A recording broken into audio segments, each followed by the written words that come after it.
शपथ के बाद से ही दिल्ली में बीजेपी सरकार एक्शन में है। रेखा सरकार ने साफ कर दिया है कि आम आदमी पार्टी के कार्यकाल में हुए एक एक भ्रष्टाचार का पूरा हिसाब होगा।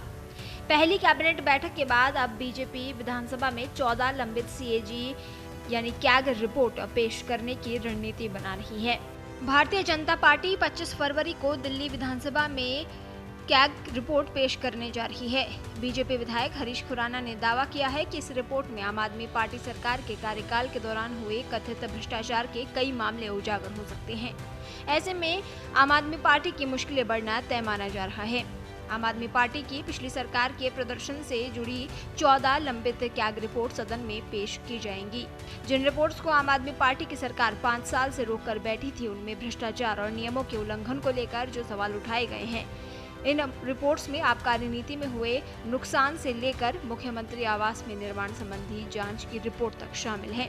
अब सवाल उठता है कि कैग रिपोर्ट आखिर है क्या और ये इतनी जरूरी क्यों है। कैग रिपोर्ट जो एक महत्वपूर्ण दस्तावेज मानी जाती है, दिल्ली सरकार के विभिन्न वित्तीय निर्णयों और उनके प्रभाव को उजागर करेगी। कैग रिपोर्ट का प्रमुख उद्देश्य सरकारी खर्चों और संसाधनों का सही तरीके से उपयोग होने की जांच करना है। ये रिपोर्ट उन सभी महत्वपूर्ण क्षेत्रों को कवर करती है जिनमें सरकारी धन का व्यय किया गया होता है। रिपोर्ट में ये भी बताया जाता है कि क्या सरकार के द्वारा किए गए खर्चों का सही तरीके से लेखा जोखा रखा गया है या नहीं। अब सवाल उठता है कि दिल्ली विधानसभा में पेश होने के बाद रिपोर्ट का असर क्या होगा। आपको बता दें, रिपोर्ट पेश होने के बाद इसे विधानसभा में चर्चा के लिए रखा जाएगा, जहां विभिन्न विधायकों द्वारा इसकी समीक्षा की जाएगी। ये रिपोर्ट राजनीतिक और प्रशासनिक दृष्टिकोण से महत्वपूर्ण होती है, क्योंकि इसके आधार पर वित्तीय नीति और योजनाओं में सुधार किया जा सकता है।